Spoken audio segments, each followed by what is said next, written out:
الحمراء أنا نقول بأننا ممكن أن نخسر لقب، لكننا لا نخسر قضية. هذه النقطة الأولى. النقطة الثانية، هذا الصراع الجزائر ليست طرف فيه. في الجزائر المباراة، أنا الحاجة اللي غاضتني في نهاية المباراة أسامة كان حاضر، الشماخ à un moment donné لي سيبورتور يقولوا الهدف الخامس، هو يقول لهم خلاص سي بون. لا ما سي بون. وفات المباراة راضيين تو فهم مستقبل. ومن هنايا يمكن لي يبان لكم الحقد اللي عند هذا القرع هذا على المغرب السبب ديالو شنو هو. وبالمناسبه كنتمناو من هاد 3 الشرفه هادو واللي سبق لهم دازوا من الزاويه الكبيره اللي هي الرجاء بانهم يؤديو العمل ديالهم بشكل مناسب، خصوصا ضد فريق الجيش الملكي في باقي المقابلات ديال البطوله. فالسلام عليكم. اول حاجه كما العاده ما نطولش عليكم، نخليكم مع الانترو ونبداو الحلقه ديالنا.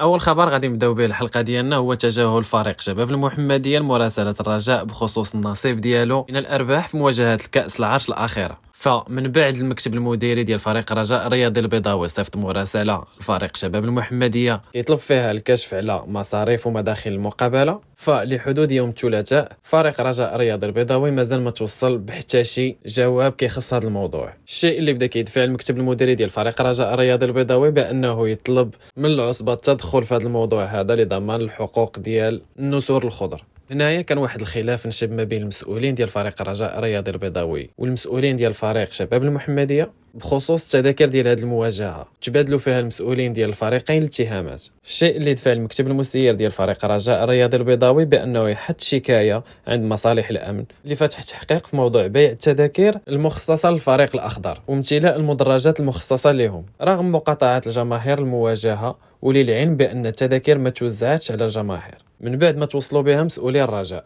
الخبر الثاني اللي معنا اليوم واللي كيهم فريق رجاء الرياضي البيضاوي هو اتجاه ديال العصبه الاحترافيه لتاجيل المباريات ديال البطوله الوطنيه اللي غادي تكون في النهايه ديال هذا الاسبوع، وذلك لفسح المجال امام بطوله كاس العرش واللي غادي تبدا غدا الخميس ان شاء الله. وكانت العصبه الاحترافيه برمجات المقابله اللي غادي تجمع فريق الجيش الملكي والنهضه البركانيه يوم الغد الخميس ان شاء الله ابتداء من 8 ليلا في الملعب البلدي لبركان.